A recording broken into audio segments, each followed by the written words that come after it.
Innal hamdalillah nahmaduhu wa nasta'inuhu wa nastaghfiruh wa na'udzu billahi min shururi anfusina wa min sayyiati a'malina may yahdihillahu fala mudilla lahu wa may yudlil fala hadiyalah wa asyhadu an la ilaha illallah wahdahu la syarika lah wa asyhadu anna Muhammadan abduhu wa rasuluh. Allahumma shalli wa sallim ala sayidina Muhammad wa ala alihi wa sahbihi ajma'in. Amma ba'd. Kita lanjutkan pembahasan dari kitab Al-Mulakhas fi Syarh Kitab Tauhid karya Syekh Al-Fauzan hafizahullah taala, di mana kita sampai pada sebuah hadis yang diriwayatkan oleh Ibnu Mas'ud radhiyallahu anhu. Wa 'an Ibnu Mas'ud radhiyallahu anhu anna Rasulullah sallallahu alaihi wasallam qala man mata wa huwa yad'u lillahi niddan dakhala an-nar. Rawahul Bukhari. Dari Ibnu Mas'ud radhiyallahu anhu bahwa Rasulullah sallallahu alaihi wasallam bersabda, barang siapa yang meninggal dunia sementara dia menyeru kepada tandingan selain Allah Subhanahu wa taala, maka dakhalan nar, maka dia masuk neraka. Hadis ini diriwayatkan oleh Al-Bukhari. Yada'u ad-du'a huna huwa as-su'al yuqalu da'ahu idza sa'alahu aw istaghatha bihi. Yang dimaksud dia da'u, menyeru, maksudnya adalah berdoa, yakni meminta. Jadi dalam bahasa Arab disebut da'ahu idza sa'alahu aw istaghatha bihi. Da'ahu itu maksudnya adalah ketika seseorang meminta atau ketika seseorang meminta perlindungan. Itu sudah disebut berdoa kepada sesuatu tersebut. Maka disebutkan di sini man mata wa yad'u lillahi niddan, barang siapa yang meninggal dunia dalam kondisi dia itu menyeru kepada selain Allah Subhanahu wa taala, maka dia masuk neraka. Menunjukkan bahwa ini belum bertaubat, tidak bertaubat atas dosa kesyirikannya tersebut, syirik akbar. Sebagaimana telah kita jelaskan sebelumnya, Allah Subhanahu wa taala telah berfirman, "Innallaha la yaghfiru ayyushraka bihi wa yaghfiru ma duna dzalika liman yasha." Sesungguhnya Allah itu tidak mengampuni orang yang berbuat kesyirikan kepadanya, yakni sampai matinya tidak bertaubat. Tetapi Allah mengampuni dosa-dosa di bawah itu bagi siapapun yang Allah kehendaki. Selama dosanya itu tidak sampai pada derajat dosa pembatal keimanan, tapi pengurang keimanan, maka bisa jadi Allah ampuni, bisa jadi tidak. Ini yang kita sebut tahta masyiatillah, di bawah kehendak Allah Subhanahu wa taala. Tapi kalau dosa tersebut adalah dosa pembatal keimanan, syirik akbar, kufur akbar, nifak akbar, maka kalau dia tidak bertaubat sampai matinya, dia masuk neraka selamanya. Niddan, an-niddu al-mithlu wasyabih. Yang dimaksud niddan itu berasal dari kata an-niddu, yaitu tandingan, semisal, sesuatu yang semisal, sesuatu yang dijadikan tandingan. Jadi di sini maksudnya adalah orang tersebut berbuat kesyirikan, dia berdoa kepada selain Allah Subhanahu wa taala, sama saja dia membuat tandingan untuk Allah Subhanahu wa taala. Al-makna al-ijmali lil hadis. Kemudian makna umum dari hadis ini adalah yukhbiru Rasul sallallahu alaihi wasallam anna man ja'ala lillahi syabihan wa mathilan fil ibadah yad'uhu wa yas'aluhu wa yastaghithu bihi nabiyyan kana hadzal niddu aw ghairuh. Ya, nabiyyan kana hadzal niddu aw ghairuh wastamarru ala dzalika ila al-mamat ay lam yatub minhu qabla al-mamat fa inna masirahu ila an-nar li'annahu musyrik.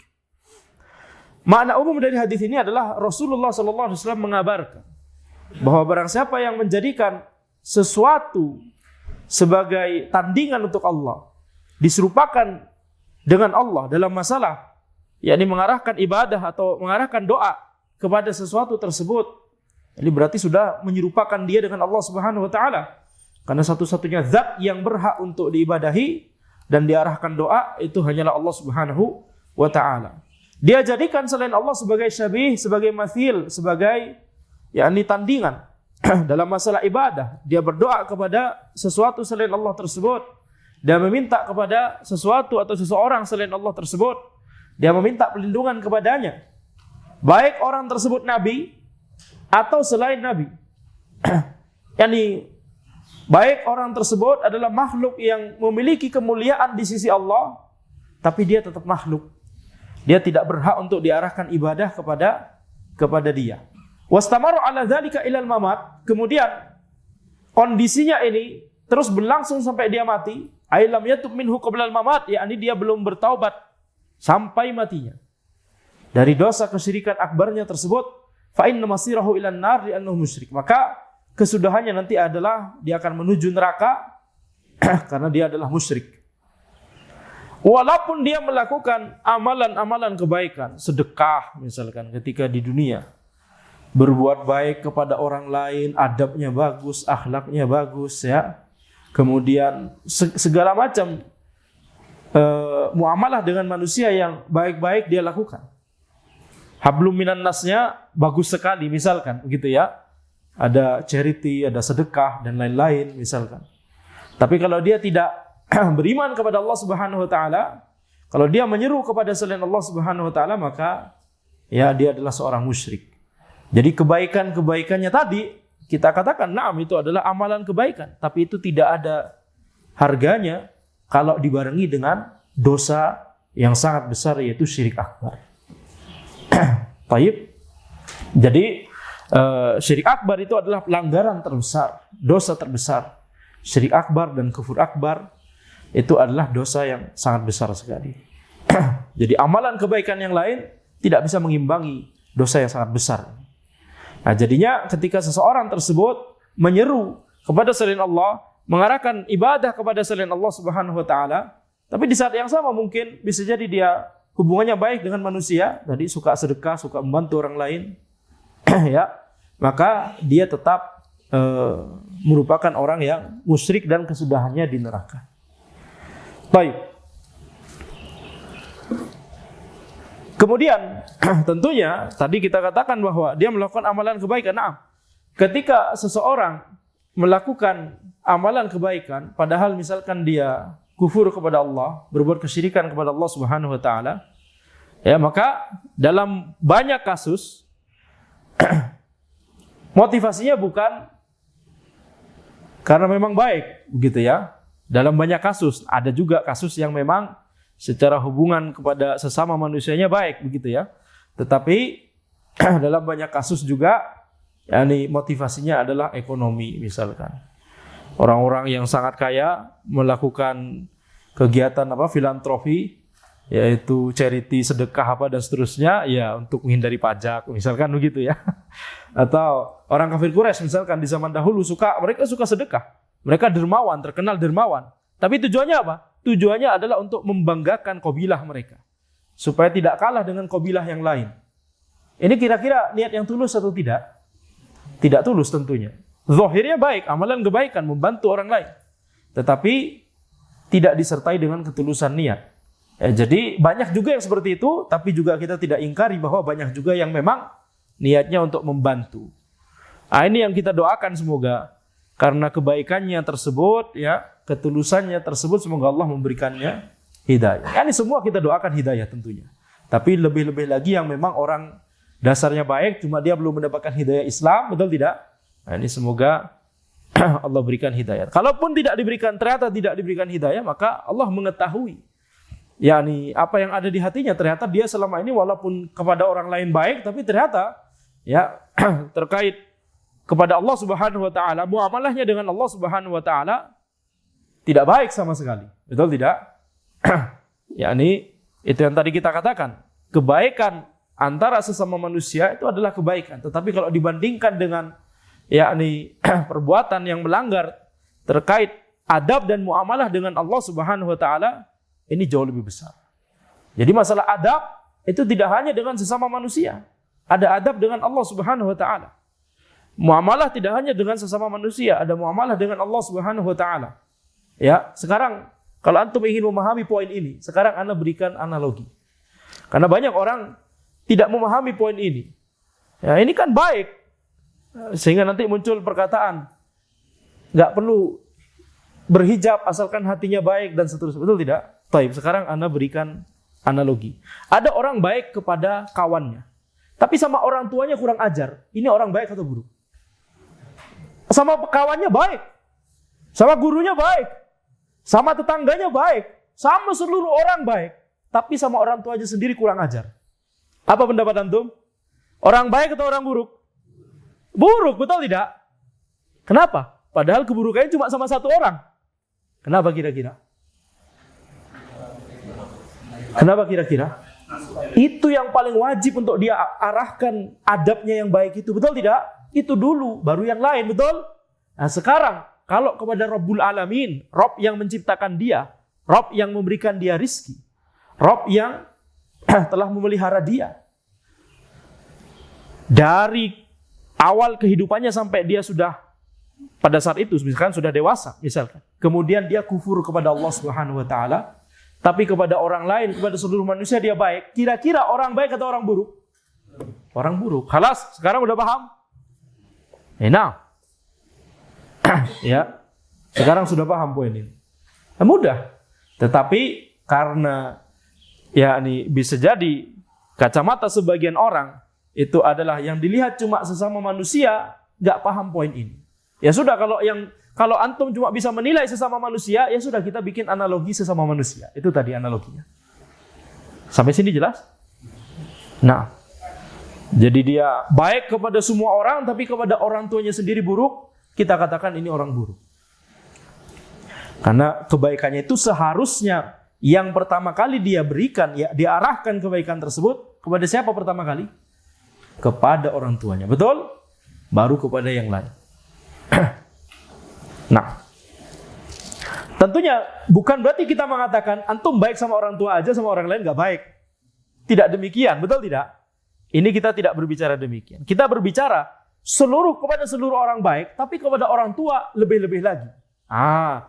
Kepada makhluk baik, kepada Robnya makhluk harus lebih baik lagi adabnya, betul tidak? Itu poin kita. Bukan berarti nanti kita kita bertauhid aja, punya adab yang bagus dengan Allah, yakni mentauhidkan Allah, tidak berbuat syirik, tapi hablum minan nas kepada manusia, udahlah buruk aja nggak apa-apa. Bukan demikian, betul tidak? Nah, tetapi yang kita katakan adalah, ketika seseorang itu tidak memperhatikan sesuatu yang harus menjadi prioritasnya, sesuatu yang harus dia utamakan, tapi malah memilih yang lain, ini adalah kesalahan. Baik, sampai sini jelas? Wattikhadzun niddi ala nau'ain. Mengambil atau menjadikan tandingan kepada Allah itu ada dua jenis. Al-awwal, jenis yang pertama adalah ayaj'ala lillahi syarikan fi anwa'il ibadah, yaitu menjadikan sekutu bagi Allah, tandingan bagi Allah dalam masalah bentuk-bentuk ibadah, yakni mengarahkan bentuk-bentuk ibadah kepada selain Allah, au ba'diha, atau mengarahkan sebagian bentuk ibadah walaupun itu cuma satu kepada selain Allah, itu sudah merupakan kesyirikan.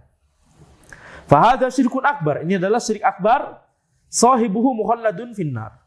Ya, orangnya itu nanti akan kekal di neraka, wal iyadzu billah.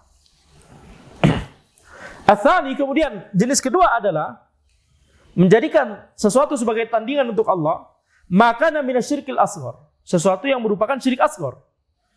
Ini juga bisa dimaknai menjadikan sesuatu sebagai tandingan bagi Allah, tapi levelnya, tingkatnya di bawah syirik akbar. Qaulir rajul, seperti perkataan seseorang, masya Allah wa syi'ta. Ya, masya Allah wa syi'ta, yaitu kalau Allah menghendaki dan engkau menghendaki. Berarti disandingkan antara Allah dengan makhluk, walaupun hanya dalam lafaz perkataan tersebut. Ini syirik asghar. Walaulahu wa anta, walaulahu wa anta. Kalau bukan karena Allah dan engkau. Ini berarti menyamakan antara Allah dan makhluk dalam perkataan tersebut. Jadi walaupun dalam redaksi perkataan itu tidak boleh kita menyamakan antara Allah dengan makhluk. Baik. Wa nahwi dzalika mimma fihi al-'atf bil waw 'ala lafzil jalalah. Ya, dan perkataan-perkataan yang lain yang itu menghubungkan dengan kata waw, yaitu dan, antara sesuatu dengan lafzul jalalah Allah Subhanahu wa taala. Kalau bukan karena Allah dan engkau, ini berarti apa? Ya, ini dia menisbatkan nikmat tersebut kepada Allah dan engkau. Jadi misalkan apa? Ketika orang tersebut menyelamatkan orang ini dari pencurian misalkan, karena ketahuan pencurinya sama tetangganya, kemudian dia mengatakan kepada tetangganya, kalau bukan karena Allah dan engkau, maka begini dan begitu, maka ini pasti pencurinya bisa berhasil masuk.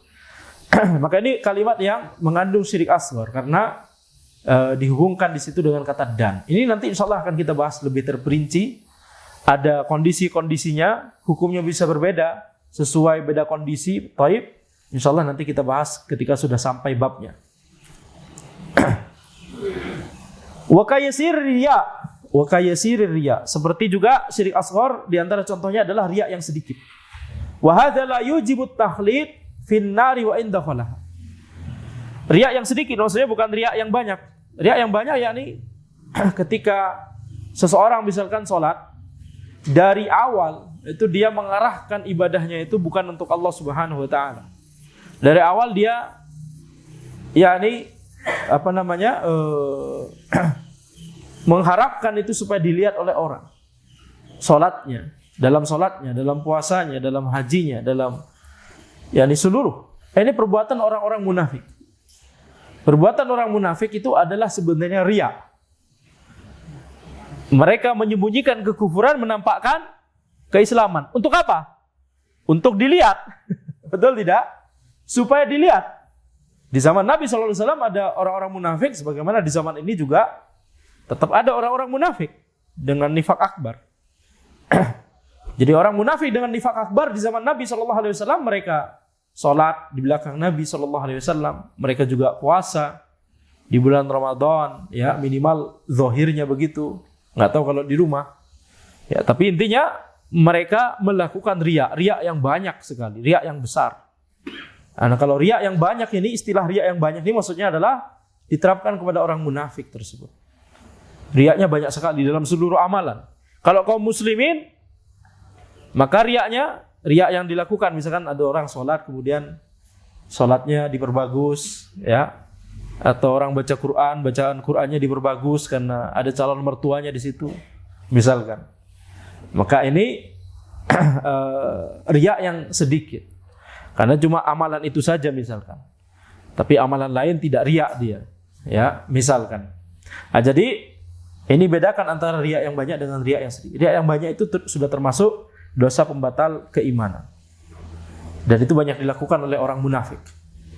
Wa hadza la yujibu takhlid finnar. Riya yang sedikit, yakni syirik asghar, seluruh jenis syirik asghar yang lain, syirik asghar banyak. Tidak hanya riya. Tadi juga termasuk tadi perkataan masya Allah wa syi'ta, perkataan laulahu wa anta, dan perkataan-perkataan yang lain yang semisal. Itu contoh syirik asghar. Nanti kita bahas insyaallah. Jadi syirik asghar itu tidak mewajibkan seseorang itu kekal di neraka, tapi dia cuma masuk saja, kemudian nanti setelah bersih dosanya baru diangkat.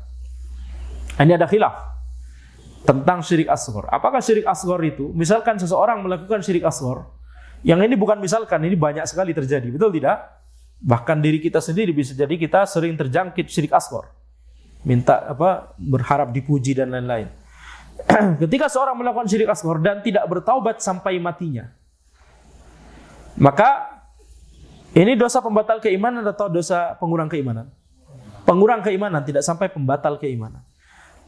Kalau kaidahnya tadi, kalau dosa pengurang keimanan tahta masyiatillah, betul tidak? Di bawah kehendak Allah. Kalau Allah ampuni maka khalas.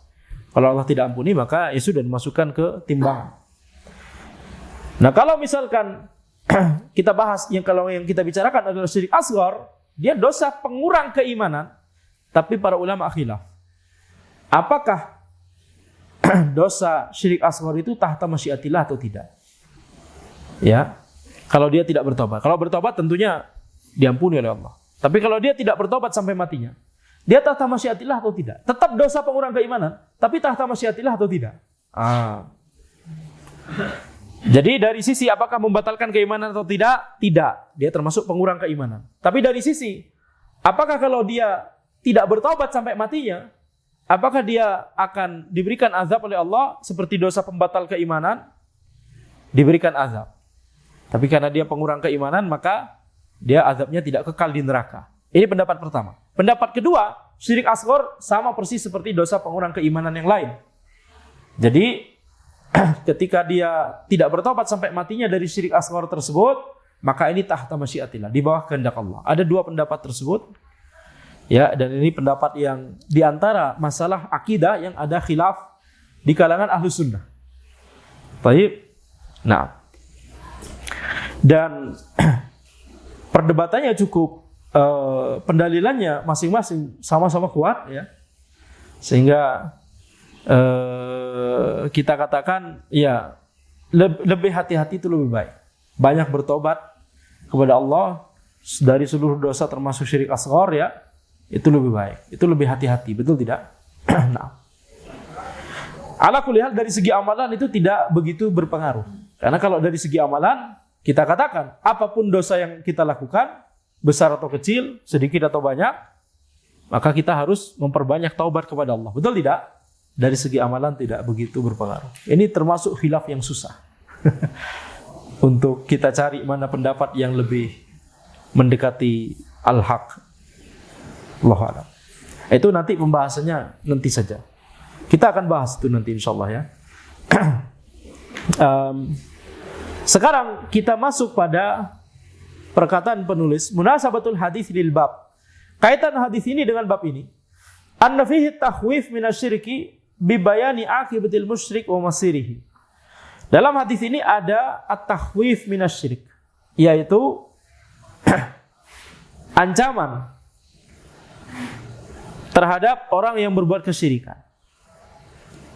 Peringatan terhadap orang yang berbuat kesyirikan.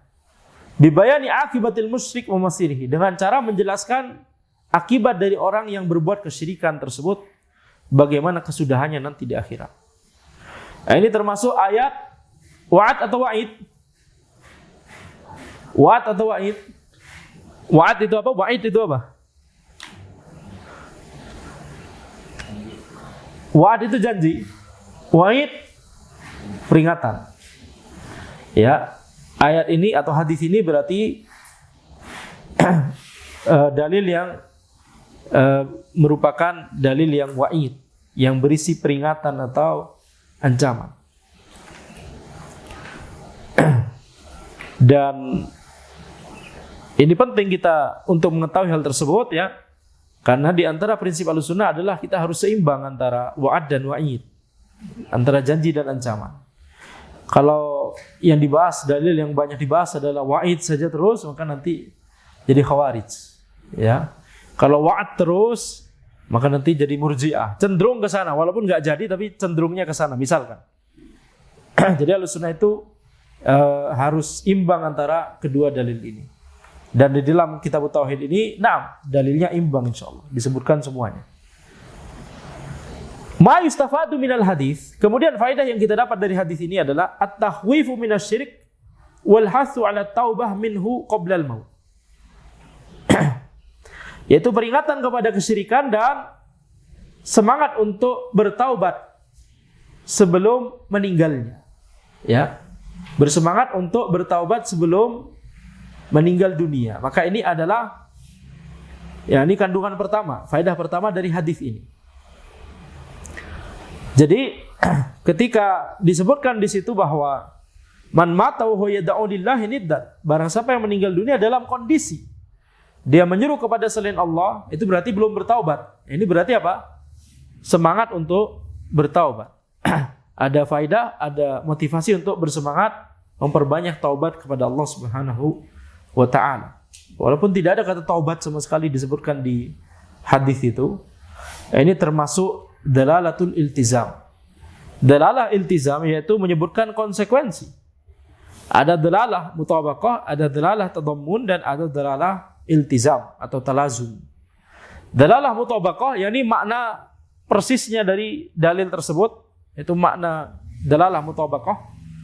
Dalalatut tadammun maknanya adalah kandungannya, kandungan atau sebagian makna dari dalil tersebut. Baik, kemudian makna iltizam atau talazum dalalatul iltizam atau dalalatul talazum, yakni konsekuensi yang benar dari dalil tersebut. Ini faedah ini adalah dari iltizam. Kebanyakan faedah itu bisa diekstrak dari dalalatul iltizam atau dalalatul talazum. Ini bagi yang mau beristimbat dari dalil atau mau tadabbur dari dalil. Dalalatul talazum itu paling banyak, tapi tentunya kita harus mulai dulu dari yang tadi pertama disebut, mutabaqah dulu. Baru kemudian tadammun, baru kemudian iltizam atau talazum. Kemudian yang kedua, anna kulla man da'a ma'allahi nabiyyan aw waliyan hayyan aw mayyitan aw hajaran aw syajaran faqad ja'ala niddan lillahi. Barang siapa yang menyeru kepada selain Allah, yaitu nabi, misalkan, maka dia telah menjadikan sekutu bagi Allah. Nah, ketika kita sebut barang siapa yang menyeru kepada nabi, berdoa kepada nabi, minta perlindungan kepada nabi, misalkan konteksnya kalimatnya seperti itu, pembahasannya seperti itu, kita sedang mau membantah orang menyimpang yang menyeru kepada nabi, berdoa kepada nabi, atau berdoa kepada Ali, atau berdoa kepada Al-Hasan, Al-Husain, atau berdoa kepada Syekh Abdul Qadir Jailani. Ketika kemudian kita bahas spesifik tersebut, kemudian kita membawakan dalil ini, kita sedang menggunakan dalalah yang mana? Tadammun. Dalalah tadammun. Karena itu kan cuma sebagian maknanya. Ketika kita mengatakan barang siapa yang sampai matinya menyeru kepada Nabi misalkan, atau menyeru kepada, berdoa kepada Al-Hasan, Al-Husain misalkan, maka ini pembatal keislaman, ini pembatal keimanan, ini masuk neraka, berbahaya. Berarti apa? Kita tidak menggunakan lafaz hadis itu. Di hadis itu nggak ada lafaz Syekh Abdul Qadir Jailani, betul tidak? Itu kandungannya, sebagian maknanya, betul tidak? Itu furu' dari makna yang umum, maknanya umum di situ, tapi kita mengambil sebagian furuknya saja, betul? Itu dalalah tadammun. Banyak orang meremehkan dalalah tadammun. Padahal banyak orang tidak bisa menyadari bahwa dia sudah belajar kaidah umum, kemudian ada spesifik, kasus spesifik yang dia temui, kemudian dia tidak mampu untuk menerapkan kaidah umum ini ke kasus spesifik tersebut. Ya. Maka ini yakni pentingnya memahami dalalah tadammun. Baik. Jadi dalalah tadammun banyak juga sebenarnya. Cuma yang dari 3 dalalah tersebut biasanya yang paling susah dipahami oleh orang, oleh penuntut ilmu ketika belajar pertama kali misalkan atau sudah berkali-kali belajar. Dalalah tadammun. Ini contoh gampang dari dalalah tadammun. Sampai sini jelas. Hadisnya bicara umum, tapi kita terapkan ke masalah khusus. Misalkan pembahasannya sedang membicarakan tentang orang-orang berdoa kepada Hasan dan Husain, ya Hasan, ya Husain misalkan. Kemudian kita bawakan hadis ini dalam rangka untuk memberikan pemahaman bahwa jangan menyeru kepada selain Allah. Jangan menyeru berarti kepada Hasan dan Husain, berarti. Betul tidak? Ini dalalah apa? Tadammun. Kalau kita tetap berbicara sesuai dengan keumumannya, kita misalkan sedang menyebutkan kaidah umum bahwa jangan berdoa kepada selain Allah, kemudian kita bawakan hadis ini, itu dalalah mutabaqah. Karena kita tetapkan sesuai dengan keumuman lafaz tersebut. Intinya mutabaqah sesuai dengan lafaznya. Kalau lafaznya umum, kita biarkan pada keumumannya. Kalau lafaz khusus, kita biarkan pada kekhususannya. Sampai sini jelas?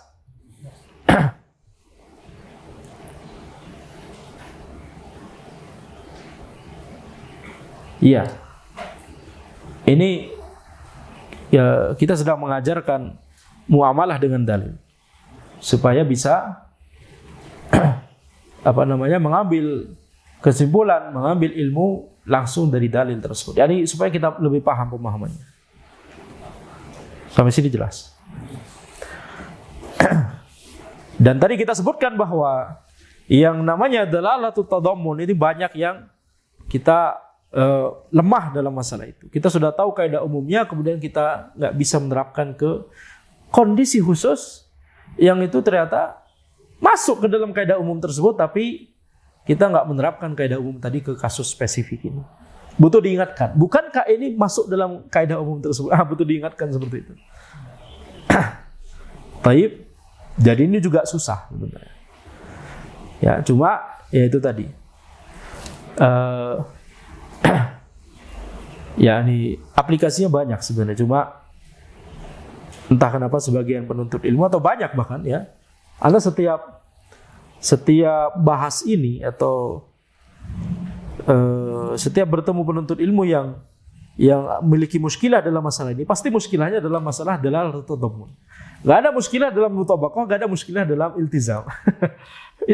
Muskilahnya dalam tadammun. Baik, ini contohnya.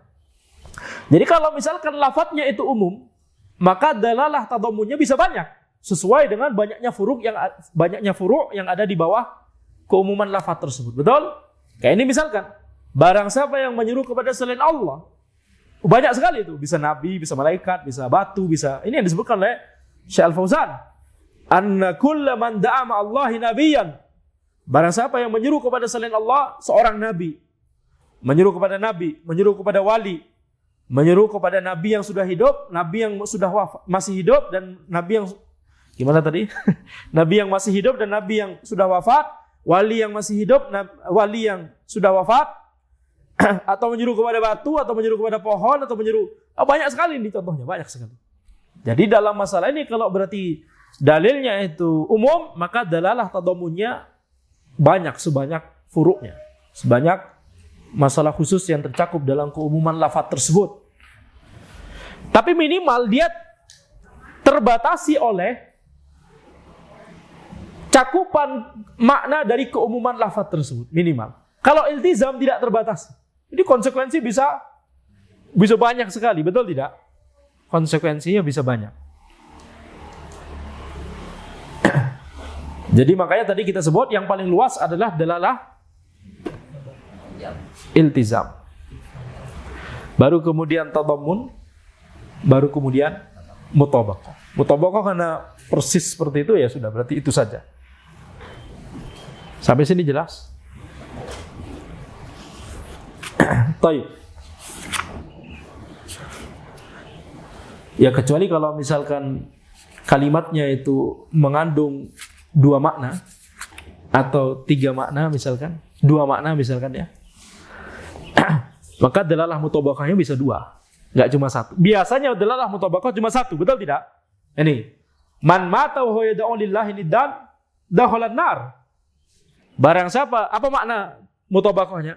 Barang siapa yang meninggal dunia, barang siapa yang mati dalam kondisi menyeru kepada selain Allah, maka apa?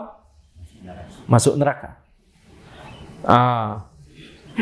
Itu maknanya. Itu dalalah mutabaqahnya 1. Tapi bisa jadi 2, bisa jadi 3 atau lebih, tergantung makna dari kemungkinan makna dari kalimat tersebut. Ini biasanya pada kalimat yang ambigu. Ya, pada kalimat yang ambigu atau kalimat yang memiliki 2 makna. Contohnya hadis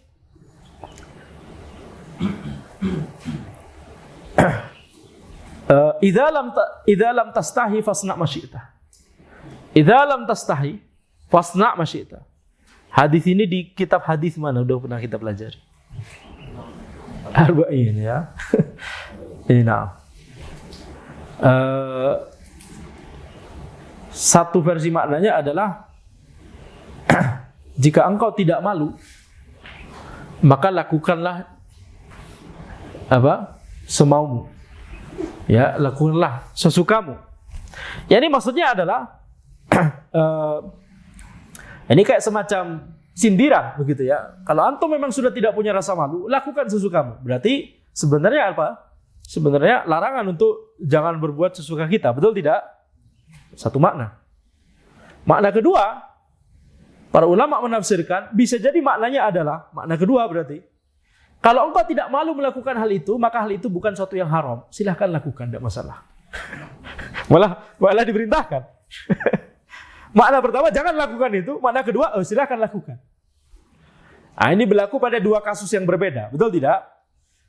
Kasus misalkan, sesuatu itu tidak melanggar muru'ah, sesuatu itu tidak haram.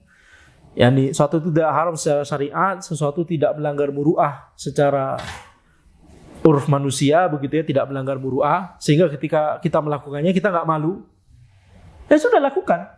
apa yang menghalangi antum untuk melakukan itu? Nah, itu makna kedua tadi. Betul?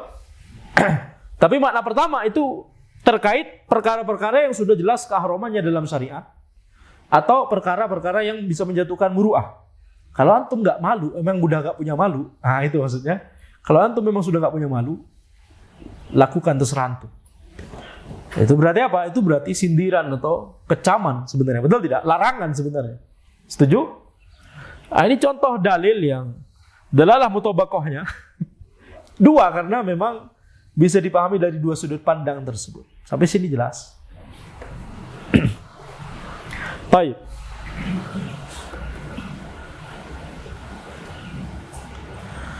Nah sekarang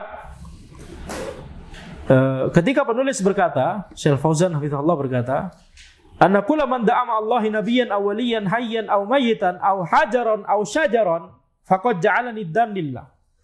Barang siapa yang menyeru kepada selain Allah, itu menyeru kepada nabi atau wali, baik hidup ataupun sudah mati, atau batu atau pohon, maka dia telah menjadikan tandingan kepada selain Allah Subhanahu wa taala. Kemudian yang ketiga, anna syirka la yughfaru illa bitaubah.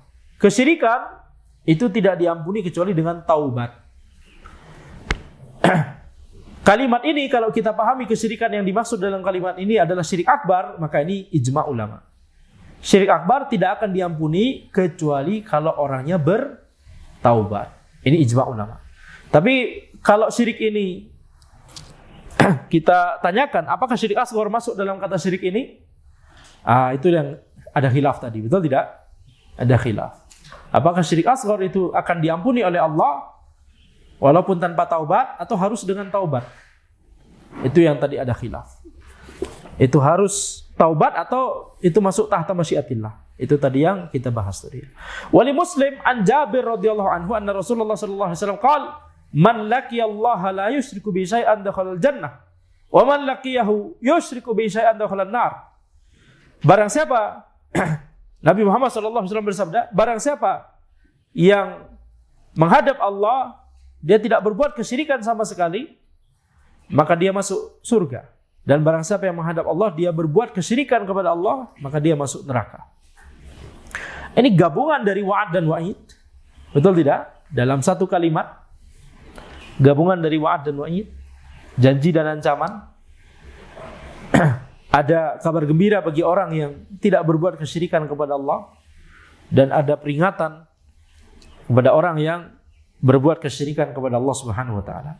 Jabir huwa Jabir bin Abdullah bin Amr bin Haram al-Ansari as-Sulami. Jabir bin Abdullah radhiyallahu anhuma, sahabi jalil mukthir, ya. Ini seorang sahabat yang memiliki keutamaan mukthir, yang banyak meriwayatkan hadis, ibnu sahabi, anak dari seorang sahabat, makanya kita katakan Jabir bin Abdullah radhiyallahu anhuma. Tapi kalau Jabir saja disebut seperti di lafaz di matan ini, maka radhiyallahu anhu saja. Tapi kalau disebut Jabir bin Abdullah, maka Jabir bin Abdullah radhiyallahu anhuma. Kalau Umar bin Al-Khattab, Al-Khattab masuk Islam atau tidak? Al-Khattab. Jadi kalau setelah kita ucapkan An Umar bin Al-Khattab radhiyallahu anhu.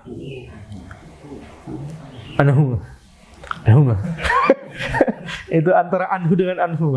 Anhu. Ada ekonya. Radhiyallahu anhu. Kalau Abdullah bin Umar, radhiyallahu anhuma. Abdullah bin Abbas,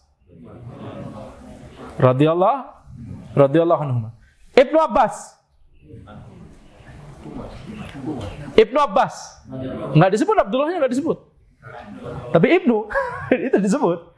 Ibnu Abbas berarti radhiyallahu anhuma. Sampai sini jelas? Aisyah radhiyallahu anha.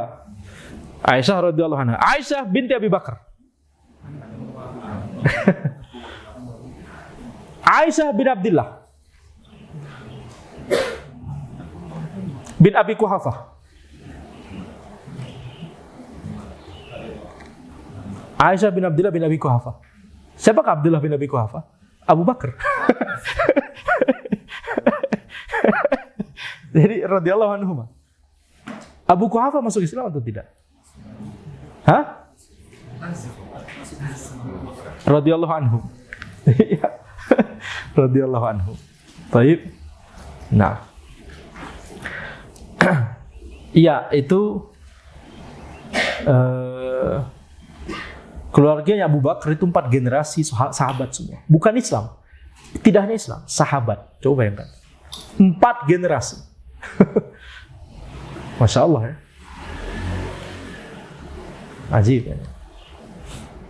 4 generasi. Itu tidak terbanyak.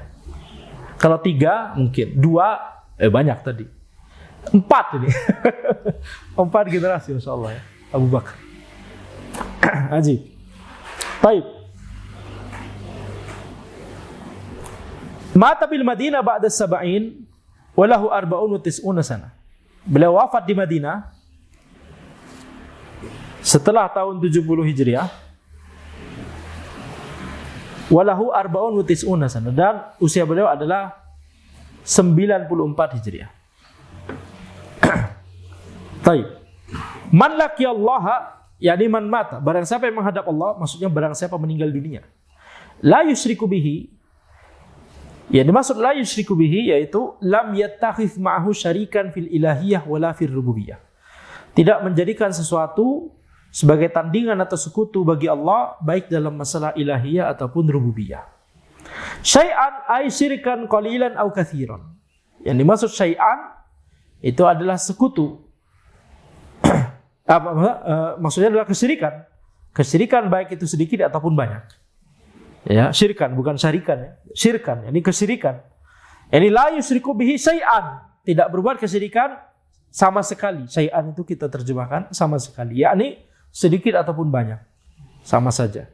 Al-makna al-ijmali lil hadis, makna umum dari hadis ini adalah anna Rasul sallallahu alaihi wasallam yukhbiruna anna man mata 'ala tauhid fadukhuluhu al-jannah maqtu'un bihi.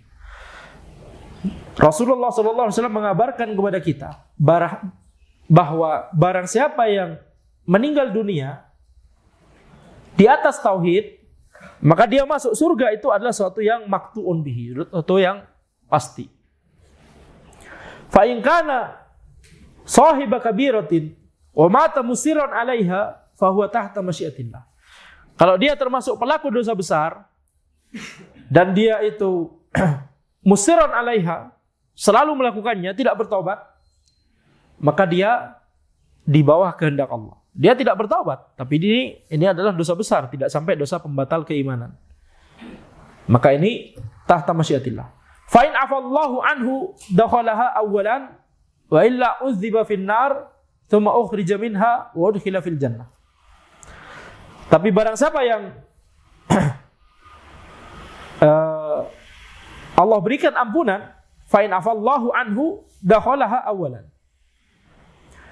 Kalau Allah berikan ampunan kepada dia, maka masuk surga langsung. Wa illa udziba fin nar, kalau tidak maka diberikan azab di neraka dulu. Tsumma ukhrija minha, kemudian dikeluarkan dari neraka, wa udkhila fil jannah, kemudian dimasukkan ke dalam surga. Itu makna dari tahta masyiatillah, di bawah kehendak Allah. Jadi hendaknya tidak boleh kita meremehkan, ya, karena kita tidak tahu apakah kita termasuk yang diampuni oleh Allah atau tidak. Jadi, ada pelaku dosa besar yang nanti diampuni oleh Allah. Tapi ini sesuai dengan hikmah Allah. Allah mengetahui alasan mengapa orang tersebut kemudian diampuni. Ini di bawah kehendak Allah, atas hikmah Allah Subhanahu wa taala. Dan kita tidak tahu apakah kita termasuk orang tersebut. Jadi yang harus kita lakukan adalah memperbanyak taubat. Nah, wa anna man mata 'ala syirkil akbar la yadkhulul jannah wa la yanaluhu minallahi rahmah.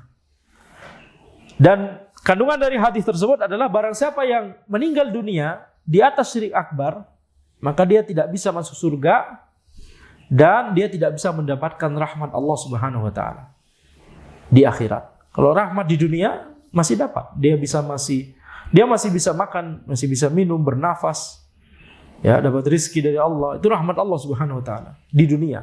Tapi di akhirat tidak lagi. Kalau dia berbuat kesyirikan, maka dia tertutup dari pintu rahmat Allah Subhanahu wa taala.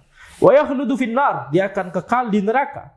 Wa in kana syirkan asghar dakhala an-nar illam yakun ma'ahu hasanat rajihah lakin la yakhludu fiha. Tapi kalau dia melakukan syirik asghar, enggak bertaubat sampai matinya, kemudian tidak ada amalan kebaikan yang lebih tinggi, yang lebih berat daripada syirik asgharnya tersebut, jadi tetap ditimbang. Kalau amalan kebaikannya lebih berat, maka masuk surga langsung. Kalau amalan kebaikannya lebih sedikit daripada amalan keburukannya, diantaranya adalah syirik asghar, dan tidak diampuni oleh Allah, maka masuk neraka dulu sementara, baru kemudian nanti dimasukkan ke dalam surga. Lakin la yakhludu fiha, yakni tidak kekal di neraka. Tadi yang kita sebutkan ya. La yakhludu fiha, yakni nanti bisa jadi nanti tentunya akan dikeluarkan karena dia termasuk ahli tauhid, beriman kepada Allah, cuma dosanya lebih banyak daripada amalan kebaikannya. Padahal amalan kebaikan sudah dilipat gandakan pahalanya. Amalan keburukan tetap cuma sekali saja, 1 kali lipat. Amalan kebaikan bisa berlipat-lipat ya, sampai beratus-ratus kali lipat. Tapi ternyata amalan keburukannya masih lebih banyak. Ini sendiri sudah rugi, betul tidak? Amalannya sama, itu sudah rugi. Amalannya beda sedikit, amalan kebaikan lebih sedikit daripada amalan kebaikan, itu saja sudah rugi, betul tidak? Karena amalan kebaikan sudah dilipat gandakan. Jadi ini penyemangat bagi kita. Ya, jangan sampai kita malah lebih kenceng maksiatnya daripada amalan kebaikannya. Bukan berarti himbauan nggak apa-apa maksiat asalkan amalan kebaikannya lebih kenceng, tidak demikian juga ya. Kemaksiatan itu harus kita hindari seluruhnya semaksimal mungkin ya, langsung bertaubat ketika tergelincir, ini kewajiban. Baik. Munasabatul hadis lil bab, kaitan hadis ini dengan bab ini adalah anna fihi taghliz fin nahyi 'anil syirki mimma yujibu syiddatal khaufi minhu. Dalam hadis ini ada yakni penekanan yang kuat terhadap larangan untuk berbuat syirik. Mimma yujibu syiddatal khaufi minhu. Di mana penekanan yang kuat ini akan menyebabkan seseorang itu lebih takut lagi untuk berbuat syirik. Yaitu apa? Yang tadi, barang siapa yang menghadap Allah dalam kondisi dia berbuat kesyirikan kepada Allah, ya ini nggak bertaubat, maka dia masuk neraka. Jadi penekanan yang kuat disebutkan balasannya itu adalah balasan azab terbesar yang bisa seseorang dapatkan di akhirat, yaitu azab neraka itu sendiri. Ya, jadi itu saja sudah penekanan. Ma yustafadu minal hadis. Kemudian faedah-faedah yang kita dapat dari hadis ini. Yang pertama, wujubul khaufi minasyirki li'anna an-najata minan nar masyrutatun bis salamah minasyirki. Yang pertama adalah wajibnya untuk takut kepada kesyirikan sehingga kita menghindarinya. Karena keselamatan dari api neraka itu syaratnya adalah keselamatan dari berbuat syirik, tidak melakukan kesyirikan sama sekali. Faedah yang kedua, annahu laisal ibrah bi kathratil amal wa innamal ibrah bis salamati minasyirki. Ibrahnya adalah bukan banyaknya amalan. Ibrahnya adalah selamat dari kesyirikan. Karena seseorang bisa jadi amalannya banyak, tetapi dia banyak juga melakukan kesyirikan. Amalan kebaikannya banyak, tapi kesyirikan, syirik akbar dia jalan terus juga. Maka amalan kebaikan yang walaupun banyak tadi tidak akan berharga nilainya. Yang tadi kita sudah sebutkan, ya, dia amalan kebaikan bisa jadi banyak, atau bahkan amalan kebaikan berupa ibadah kepada Allah, tapi dibarengi dengan berbuat kesyirikan kepada Allah, yakni mengarahkan ibadah kepada selain Allah atau menyeru berdoa kepada selain Allah, maka amalan ibadah dan amalan kebaikan yang lain semuanya itu akan musnah. Jadi ibrahnya bukan pada banyaknya amalan, tapi ibrahnya adalah pada apakah seorang itu selamat dari kesyirikan atau tidak. Nah, setelah selamat dari kesyirikan, baru perbanyak amalan.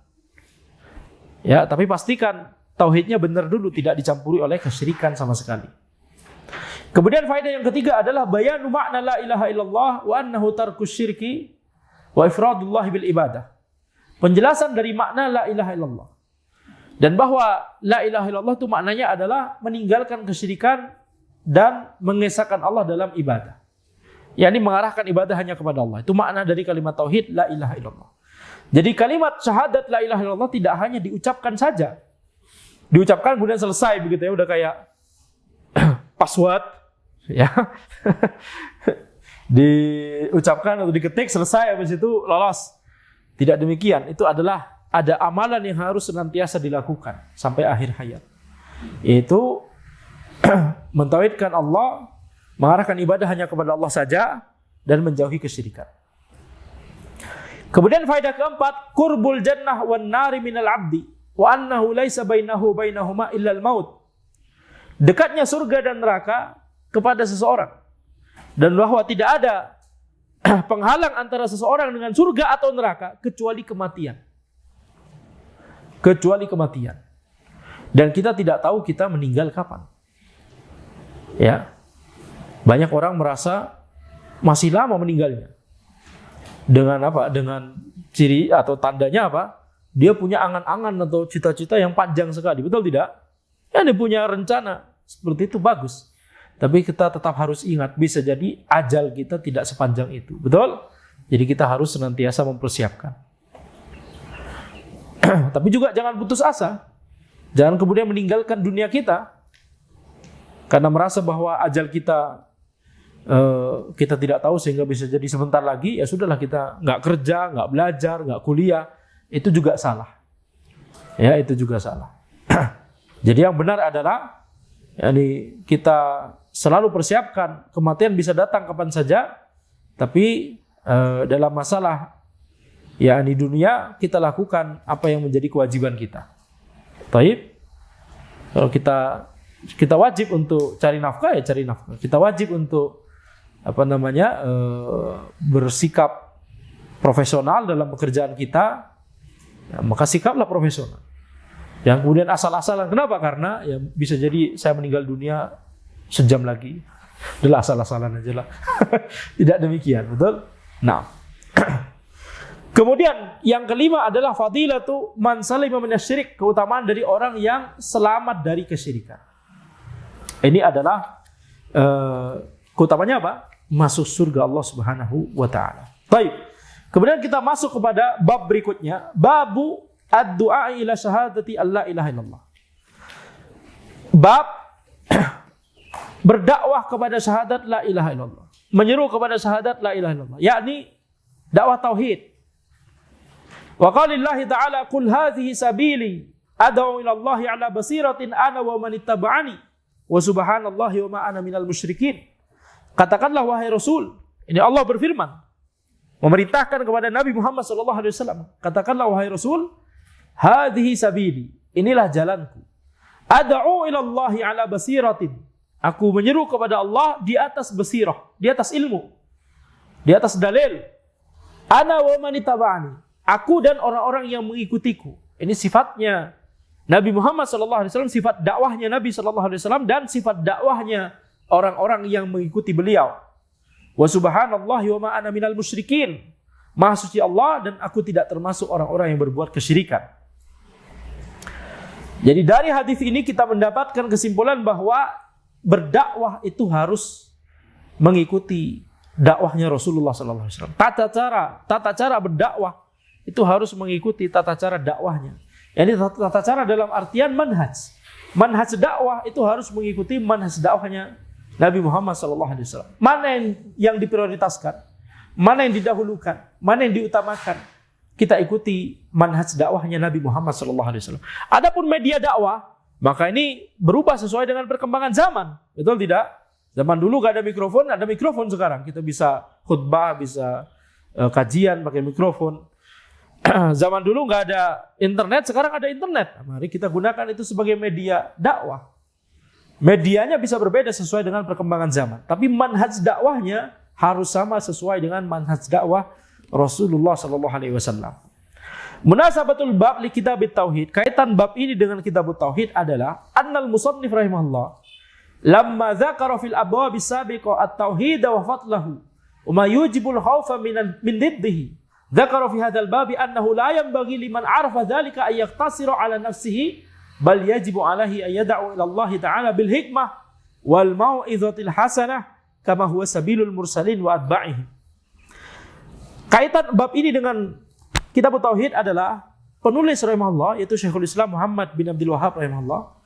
Beliau ketika menyebutkan dalam bab-bab sebelumnya menyebutkan tentang tauhid, makna tauhid, keutamaan tauhid. kemudian hal-hal yang bisa menyebabkan seseorang itu bisa takut dari lawan dari tauhid itu kesyirikan, maka kemudian penulis menyebut dalam bab ini membahas tentang yaitu bahwa tidak boleh bagi orang yang sudah tahu itu semua tentang tauhid kemudian cuma disimpan untuk dirinya sendiri. Dia tidak semangat untuk menebarkannya kepada orang lain. Wajib bagi dia ya untuk mendakwahkan apa yang sudah dia pelajari tersebut kepada orang lain. Wajib bagi dia untuk menyeru kepada Allah dengan hikmah, dengan mau'izatil hasanah, dengan yakni nasihat yang baik. Kama huwa sabilul mursalin wa atba'ihim, sebagaimana itu jalannya para rasul dan orang-orang yang mengikuti mereka. Jadi ini motivasi untuk berdakwah. Kalau sudah bisa jadi pengajar, maka ajarkanlah ilmu tersebut. Kalau belum punya kapasitas untuk menjadi pengajar, maka jangan ngajar, tapi bantu dakwah dari para pengajar, bantu dakwah dari para ulama dan para asatidzah. Ad-du'a ay da'watun nas. Ad-du'a yang dimaksud di sini ad'u ila Allah mana? Oh, ad-du'a maksudnya di judul bab. Ad-du'a ila syahadati alla ilaha illallah. Bab ad-du'a, doa yang dimaksud di situ maksudnya adalah menyeru, berdakwah kepada orang-orang, mengajak orang-orang. Jadi ad-du'a bisa dimaknai berdoa kepada Allah, minta kepada Allah, menyeru kepada Allah. Atau ad-du'a bisa bermakna ini menyeru kepada orang, ya. Menyeru kepada orang maksudnya bukan berdoa kepada mereka, itu kesyirikan akbar. Maksudnya adalah mengajak mereka. Doa ini satu makna dengan dakwah. Bahkan satu akar kata antara doa dengan dakwah, satu akar kata. Ya. Jadi ad-du'a ila syahadati alla ilaha illallah maknanya adalah seruan kepada syahadat la ilaha illallah. yakni dakwah tauhid. Ila syahadati alla ilaha illallah ay ila tauhidillah wal iman bihi wa bima ja'at bihi rusuluhu mimma huwa madrulu hadhi syahadah. Seruan atau dakwah kepada syahadat la ilaha illallah maknanya adalah seruan kepada tauhidullah, seruan kepada mengimani kalimat tauhid dan mengimani apa yang dibawa oleh para rasul. Mimma huwa madrulu hadhi syahadah, yang itu termasuk kandungan makna dari syahadat ini la ilaha illallah. Qul al-khitabu lirrasul sallallahu alaihi wasallam. Kemudian kita masuk pada ayat. Qul hadhihi sabili. Qul itu adalah al-khitab lirrasul. Seruan kepada Rasulullah sallallahu alaihi wasallam, perintah kepada Rasulullah sallallahu alaihi wasallam. Dan hukum asalnya adalah perintah kepada nabi dan rasul, perintah kepada Nabi Muhammad sallallahu alaihi wasallam juga adalah perintah kepada umat beliau. Itu hukum asalnya. Jadi kalau Allah memerintahkan kepada rasul demikian, maka ini juga termasuk perintah kepada kita semua. Katakanlah hadhihi sabili, ini adalah jalanku. Ad'u ila Allahi ala basiratin ana wa man ittaba'ani. Baik.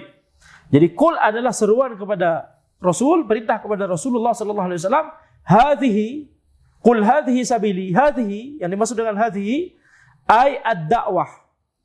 Hadhihi sabili, inilah jalanku. Maksudnya apa? Dakwah ini.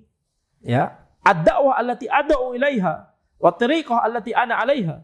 Dakwah yang aku seru ini, dakwah yang aku lakukan ini, jalan yang aku tempuh ini. Itu yang dimaksud dengan hadhihi. Hadhihi sabili. Sabili yakni tariqati wa da'wati. Ini adalah jalanku. Ini adalah manhajku.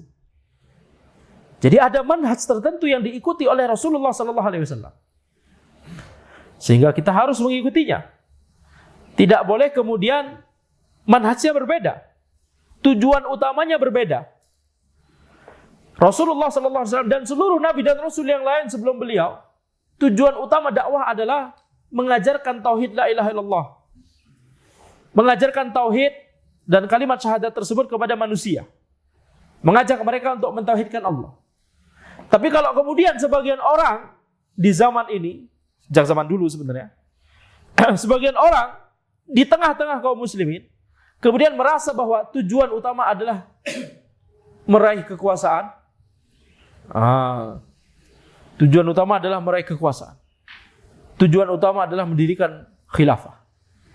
Maka ini sudah menyimpang dari manhaj dakwahnya Nabi Muhammad sallallahu alaihi wasallam. dan menyimpang dari seluruh manhaj dakwah Nabi dan Rasul. Manhaj dakwah seluruh Nabi dan Rasul sama semua. Bayangkan itu. Renungkan tersebut. Nabi dan Rasul yang terpisah di zaman yang berbeda-beda. 124.000 Nabi. Yang itu dari zaman Nabi Adam AS hingga Nabi Muhammad SAW. Sebanyak itu di tempat berbeda, negara berbeda, benua berbeda. Dengan urf yang berbeda, masyarakat yang berbeda, orang yang berbeda, zaman yang berbeda, kebudayaan yang berbeda, tradisi yang berbeda. Tujuan utama dakwah mereka sama, yaitu mendakwahkan tauhid la ilaha illallah. Ya, tujuan utamanya adalah mendakwahkan tauhid la ilaha illallah. Maka ini menunjukkan apa? Menunjukkan bahwa tidak ada perbedaan, itulah manhaj yang hak ketika kita mau mendakwahkan tauhid, ketika kita mau mendakwahkan Islam. Baik, jadi tidak boleh kemudian seseorang itu bikin manhaj sendiri. Seperti tadi, merasa bahwa meraih kekuasaan itu adalah tujuan utama dakwah. Merasa bahwa mendirikan khilafah adalah tujuan utama dakwah. Merasa bahwa kalau khilafah belum terwujud maka apa? Maka dakwah itu belum sempurna berarti. Kita katakan keyakinan atau akidah Ahlussunnah, dakwah terbaik yang dilakukan adalah dakwahnya para nabi dan rasul. Dakwah yang paling berhasil adalah dakwahnya para nabi dan rasul. Dakwah yang paling diberkahi adalah dakwahnya para nabi dan rasul. Walaupun mereka ada yang tidak memiliki pengikut atau pengikutnya sedikit. Walaupun mereka tidak punya kekuasaan, mereka adalah dakwah yang paling berhasil. Siapakah dari nabi dan rasul yang diberikan kekuasaan oleh Allah? Siapa saja? Anda sudah sering tanya ini. Nabi Daud, Nabi Sulaiman, Nabi Yusuf, tapi cuma menteri. Tidak masalah. Kita bisa ikutkan juga. Kemudian Nabi Muhammad SAW. Tapi kita lihat para nabi dan rasul yang lain tidak ada yang diberikan kekuasaan oleh Allah Subhanahu wa taala. Enggak jadi khalifah, enggak jadi ulil amri, enggak punya kekuasaan, enggak punya wilayah. Hanya seorang dai dan nabi atau rasul. Tapi dakwah mereka adalah dakwah yang paling berhasil. Dakwah itu tidak harus dengan kekuasaan. Kalau ada kekuasaan, alhamdulillah, kita gunakan itu sesuai dengan syariat Allah. Tapi kalau tidak ada, maka dakwah jalan terus. Ya, ini akidah yang penting sekali. Baik, masalah khilafah sudah Anda sering jelaskan, tapi nanti insya Allah kita jelaskan lagi ya. Jadi jangan seperti perkataan Khomeini misalkan, mengatakan bahwa dakwahnya Al-Mahdi lebih berhasil daripada dakwahnya Rasulullah SAW. Karena dakwahnya Al-Mahdi kekuasaannya satu dunia. Tapi kalau di zaman Rasul, kekuasaannya cuma tanah Arab saja. Ajib ya. Apakah keberhasilan dakwah itu ditentukan dengan luasnya wilayah? Berarti yang paling berhasil dakwahnya Mongol, berarti bangsa Mongol. Bisa menaklukkan Asia, Eropa sampai Mongol. Genghis Khan. Kemudian Kubilai Khan dan seterusnya. Baik. Jadi ini adalah kesalahan dalam metode dakwah atau manhaj. Nah sekarang ad'u ila Allah ay ila tauhidillah la ila hadzin min huzuzid dunya wala ila ri'asatin wala ila hizbiyah. Itu menyeru kepada Allah, maksudnya adalah menyeru kepada tauhidullah, tidak kepada dunia, tidak untuk mendapatkan dunia, tidak untuk mendapatkan kekuasaan, dan tidak untuk menyeru kepada hizbiyah, menyeru kepada kelompoknya saja. Tapi menyeru itu, berdakwah itu harus berdakwah kepada al-haq, kepada Al-Quran dan As-Sunnah. Nah, ala basirah, yakni ala ilmin bidzalika wa burhanin aqli wa syar'i. Ala basirah itu di atas ilmu. Di atas ilmu, di atas burhan, di atas dalil, baik dalil akal ataupun dalil syar'i. Wal basirah al ma'rifah allati yumayyizu biha bainal haqqi wal batil. Basirah itu adalah ilmu yang bisa membedakan antara hak dan batil. Jadi dakwah itu harus dibangun di atas basirah, dia harus di atas ilmu. Harus berilmu dulu sebelum berdakwah.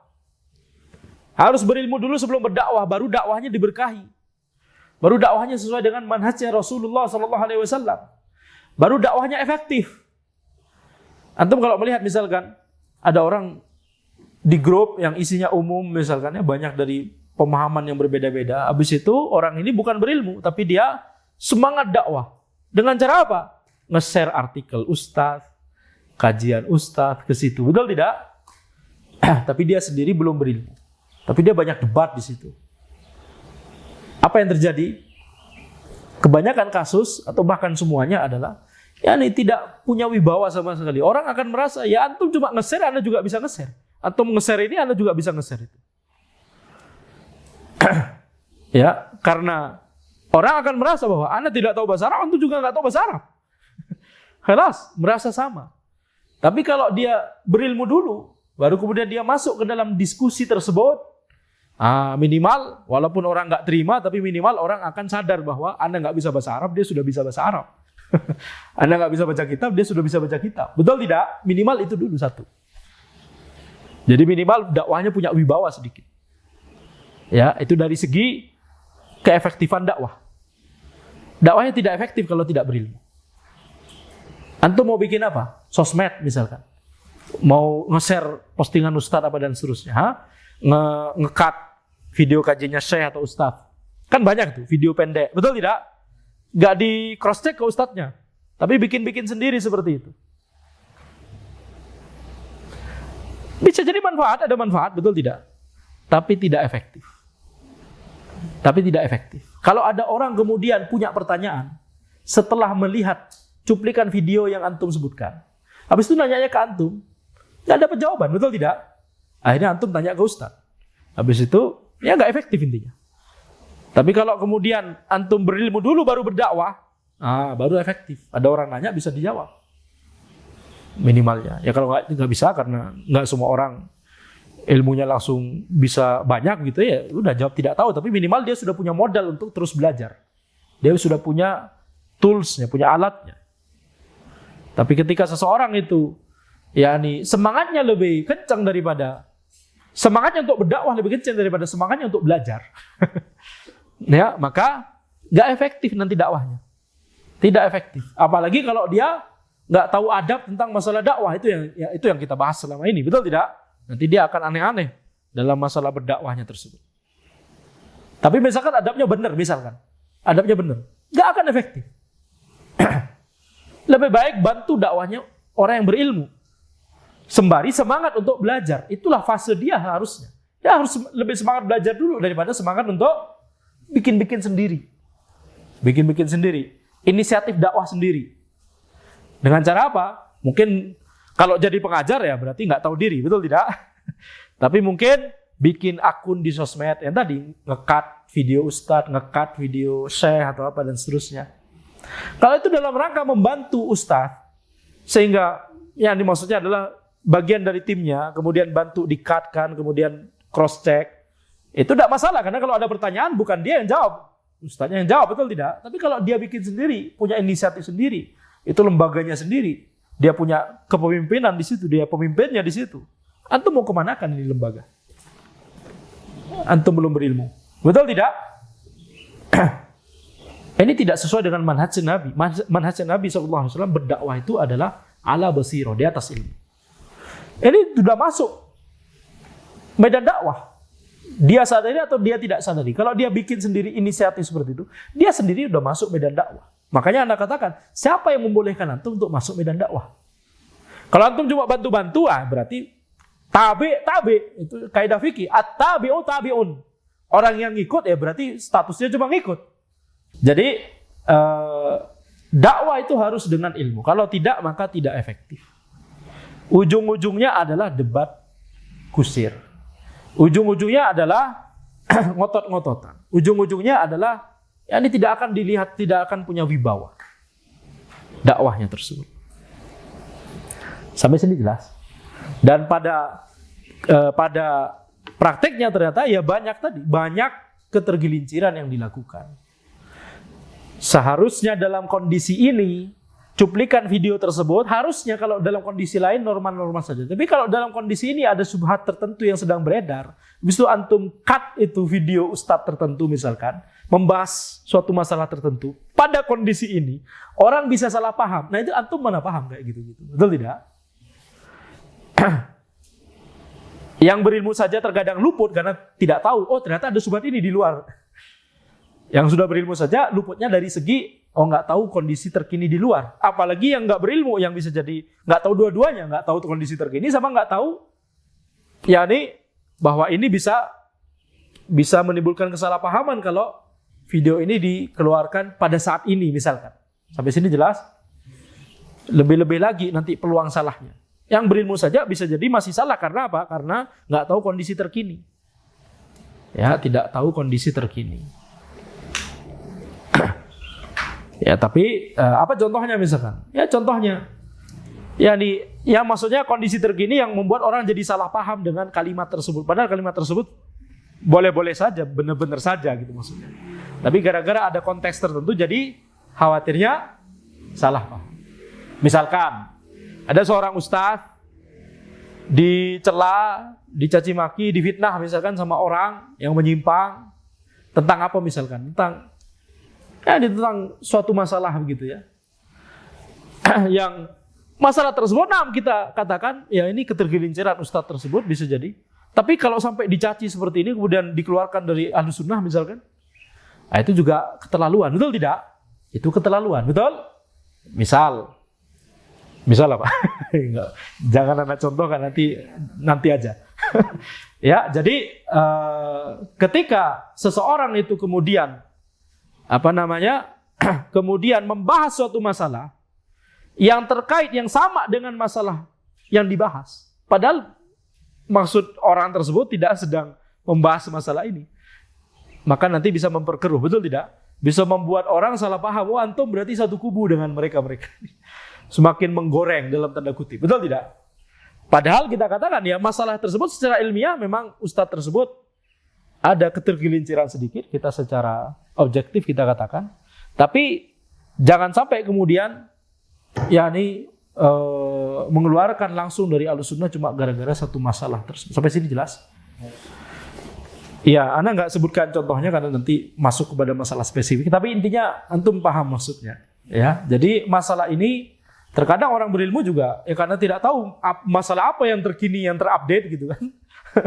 Karena sibuknya belajar dan ngajar, jadi nggak tahu kondisi terkini. Bisa jadi masuk ke sana. Tapi ini kan cuma kesalahpahaman saja, betul tidak? Kesalahpahaman. Kalau orang yang nggak punya ilmu itu nggak cuma kesalahpahaman, bisa jadi salah ilmunya memang. Masalahnya apa? Kemudian dia bahas ini, akhirnya apa? Akhirnya salah total. Dia pahamnya, dia bahas, dia dengar kajian fikih muamalat misalkan. Dia misalkan baru tobat dari pekerjaan ribanya. Ini kejadian beneran ya. Ada orang, Anda nggak kenal, cuma Anda melihat postingannya di sosmed. Baru ngaji mungkin, alhamdulillah. Kemudian keluar dari pekerjaan ribawinya, alhamdulillah. Habis itu bikin akun di sosmed. Mantan bank atau ex bank atau apa macam-macam lah ya. Variasi-variasi namanya. Mendakwahkan tentang masalah ini gitu ya, masalah fikih muamalat, jauhi riba dan seterusnya. Tapi belum berilmu. Habis itu diantara yang dibahas adalah bahwa jangan gunakan emas itu untuk mencari keuntungan dengan cara ketika harganya murah kita beli, ketika harganya sudah mahal nanti kita jual gitu untuk dapat keuntungan. Jangan lakukan itu. Emas itu tidak untuk seperti itu. Jadi maka Anda katakan, itu dapat kaidah ini dari mana? Itu sah-sah saja, boleh-boleh saja, betul tidak? Asalkan selama transaksi, setiap transaksinya ketika beli dan ketika jual, selamat dari riba, betul tidak? Tapi ketika dibeli ketika masih murah, kemudian ketika nanti mahal kemudian dijual, tidak ada masalah. Tidak ada masalah. Di zaman dahulu bahkan emas adalah mata uang. Yang betul tidak? Yang kita setiap jual beli pasti pakai emas. Yang dipakai dinar dulu, betul tidak? Sama dirham juga. Nah, jadi ini maksud ana. Kaidahnya salah. Dari kaidahnya saja, dari ilmunya saja sudah salah. Tapi tidak menyadari kesalahan tersebut. Kenapa ya? Karena belum belajar lebih banyak. Ya, contoh lain misalkan larangan untuk melakukan larangan untuk jangan melakukan zakat profesi misalkan. Nah, ini terminologi yang perlu kita jabarkan. Apa yang antum maksud dengan zakat profesi? Kalau yang dimaksud, dan itu yang dimaksud oleh orang awam, kalau yang dimaksud adalah setiap dapat gaji kita langsung keluarkan 2,5%, begitu kan? Betul tidak? Itu yang antum pahami dari zakat profesi? Setiap dapat gaji awal bulan misalkan langsung 2,5% keluarkan, betul tidak? Kalau pemahamannya ini, maka kita tinggal arahkan kepada kaum muslimin. Kita tinggal arahkan bahwa ini boleh, tapi nanti setelah haul, boleh dengan catatan harta antum sekarang sudah di atas nisab, dan nanti setelah mencapai haul, antum harus hitung lagi seolah-olah bagaimana kalau seandainya tidak dikeluarkan 2,5% setiap bulan. Kira-kira zakat yang harus anda keluarkan sekarang berapa? Nah, bandingkan dengan yang sudah antum keluarkan selama ini selama 12 bulan terakhir. Kalau lebih banyak yang sudah antum keluarkan selama ini, alhamdulillah antum berarti bayar lebih. Nah, itu tambahan pahala bagi antum. Tapi kalau yang selama ini antum bayar itu masih kurang dibandingkan yang harusnya antum bayarkan sekarang, maka kurangnya itu antum bayarkan sekarang. Tinggal diarahkan kaum muslimin demikian, betul tidak? Nah, kita katakan zakat profesi dengan pemahaman ini boleh. Kenapa? Karena ada kaidah, yaitu apa? Bolehnya untuk mendahulukan pembayaran zakat. Ta'jiluz zakah. Memang ada syarat wajib zakat, yaitu apa? Syarat wajib zakat adalah haul. Tapi itu syarat wajib. Antum paham nggak apa yang dimaksud dengan syarat wajib? Baru ketika itu terjadi baru wajib. Kalau itu belum terjadi, belum wajib, tapi boleh. Tapi boleh. Kenapa antum larang? Ini gara-gara antum belajarnya masih setengah-setengah, udah berdakwah. Merasa bahwa ketika antum belajar zakat, pelajaran awal untuk pemula, syarat wajib zakat adalah haul. Kalau belum haul belum wajib. Tapi kan antum belum masuk pada pembahasan ta'jiluz zakah, mendahulukan menyegerakan pembayaran zakat. Itu dibahas di dalam kitab-kitab para ulama dari sejak zaman dahulu. Dalam kitab-kitab mazhab itu berserakan pembahasan itu banyak sekali. Ya. Selama apa? Selama sebabnya ada, tapi syarat wajib belum ada, boleh dilakukan. Asalkan sebabnya ada. Sebab zakat apa? Punya harta melebihi nisab, itu sebabnya. Nah, baru kalau hartanya belum mencapai nisab, ini gaji pertama. Dari pekerjaan dia, ini pekerjaan pertama dia, gaji pertama dia, Masya Allah. Ya, biasanya kita kasih ke siapa? Orang tua. Ya, tapi dia masih belum punya uang, hartanya belum mencapai nisab, ini gaji pertama kali dia. Habis itu dia mau zakat profesi. Kita katakan ini baru salah. Karena sebabnya belum terjadi, harta antum belum mencapai nisab. Tapi kalau hartanya sudah mencapai nisab, kemudian setelah itu antum putuskan untuk setiap bulan, awal bulan antum keluarkan 7,5%, maka berlaku yang tadi. Nanti setelah haul 1 tahun, setelah harta antum mencapai nisab, 1 tahun setelah itu antum cek lagi, bandingkan apakah harta yang zakat yang antum sudah keluarkan selama ini sudah sama atau lebih atau kurang dari zakat yang seharusnya antum keluarkan pada saat haul itu. Itu namanya ta'jiluz zakah. Sampai sini jelas? Tapi kalau orang baru pertama kali belajar fikih, kemudian udah semangat dakwah, kemudian mengatakan zakat profesi haram, tidak sesuai syariat. Kenapa? Kan belum haul. Loh, ya antum paham tidak itu syarat wajib itu haul. Ya ini baru wajib ketika itu, tapi sebelum itu berarti gak wajib kan? Bukan berarti haram. Gak wajib itu bukan berarti haram. Boleh. Bahkan dalam sebagian kasus disunahkan ketika orang-orang membutuhkan. Orang-orang membutuhkan sekarang bantuan. Daripada kita nunggu haul tahun depan atau 6 bulan lagi misalkan, kita kasih sekarang dalam ini zakat ini. Kita berikan sekarang misalkan, ada musibah misalkan ya. Sekalian sedekah, sekalian juga kita menunaikan zakat, menyegerakan pembayaran zakat. Itu lebih utama daripada ana bayar zakat itu setiap Ramadan. Ada keutamaan sedekah di bulan Ramadan, betul tidak? Tapi kalau misalkan 3 bulan sebelum Ramadan, misalkan ada kaum muslimin yang membutuhkan musibah atau apa, naudzubillah min dzalik, misalkan ya, maka itu lebih utama lagi karena itu sangat dibutuhkan oleh orang-orang pada saat itu, betul tidak? Jangan kemudian antum tunda, nanti ada Ramadan aja ya, survive sampai Ramadannya, ada Ramadan baru. Jangan demikian, betul tidak? Ini yang dimaksud dengan syarat wajib itu. Sampai sini jelas. Memang nggak dibahas di kitab fikih dasar. Makanya jangan terburu-buru dan jangan sembarangan berbicara, berdakwah. Sampai sini jelas? Baik. Sedikit lagi. Wa man ittaba'ani ay amanu bi wa saddaqani. Naam. Wa man ittaba'ani, yani ana wa man ittaba'ani. Aku dan orang-orang yang mengikuti, yakni orang-orang yang mengimaniku dan membenarkanku, yakni membenarkan Rasulullah sallallahu alaihi wasallam. Yuhtamalu annahu atfun ala dhamir al-marfu'. Wa man ittaba'ani ini bisa jadi ataf terhadap dhamir yaitu ana. Dhamir yaitu di ad'u ilallah ala basiratin. Ana wa man ittaba'ani. Jadi wa man ittaba'ani itu maksudnya dhamir terhadap dhamir ana yang ada di ad'u.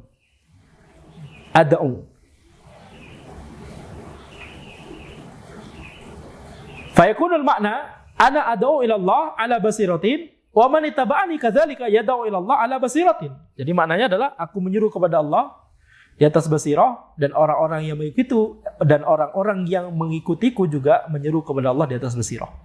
Wa yuhtamalu ay yakuna atfan ala dhamir al-munfasil ana. Tapi bisa juga dia ataf terhadap dhamir ana, yaitu yang tepat sebelumnya itu, ana.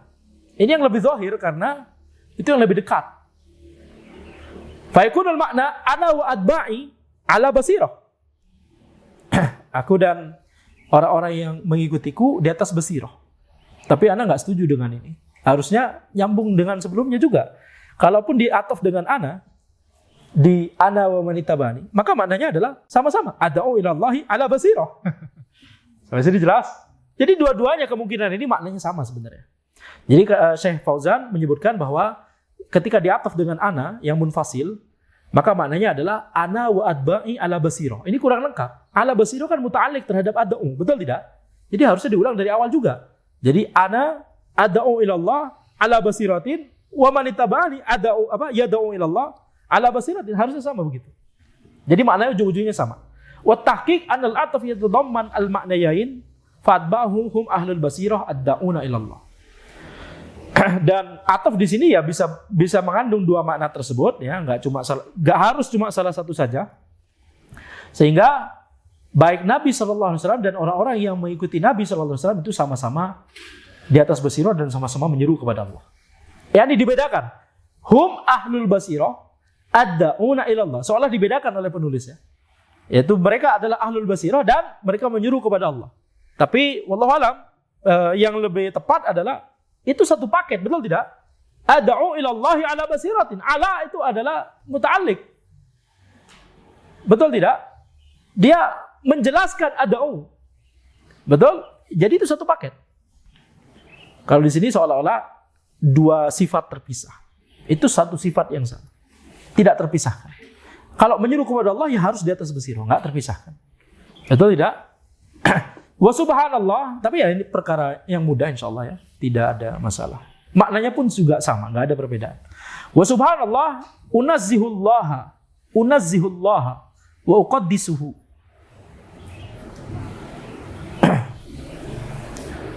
Ya, wa uqaddisuhu.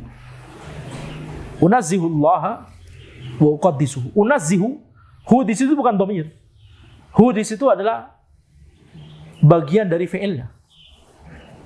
Nazzaha yunazzihu, tanzihan. Unazzihullaha, makanya maf'ul bihnya adalah lafzul jalalah Allah. Wa uqaddisuhu, hu di situ baru dhamir. Bukan bagian dari fi'ilnya. Qaddasa yuqaddisu takdisan. Unazihullaha wa uqaddisuhu an ayyakuna lahu syarik. Aku mensucikan Allah dari bahwa Allah memiliki tandingan. Fi mulkihi au ma'budun bihaqqin siwa. Memiliki tandingan dalam kerajaannya, atau bahwa Allah itu adalah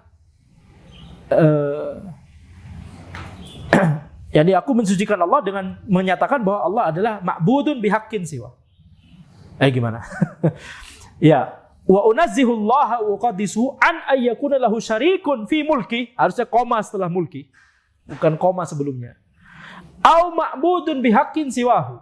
Aku menyucikan Allah dari ada tandingan di kerajaan Allah selain Allah, dan juga ada dari sesembahan selain Allah di kerajaan Allah ini. Itu maknanya ya. Karena dicetakan anak ada koma setelah syarik, harusnya koma itu setelah fi mulki. Baik, insyaallah itu yang kita bahas pada pertemuan ini. Kita akan lanjutkan di pertemuan berikutnya insyaallah. Ya, ini belum selesai ya bagian yang ini. Berarti di pertemuan berikutnya kita akan membahas al-ma'nal ijmali lil ayat ya. Insyaallah. Makna umum dari ayat tersebut.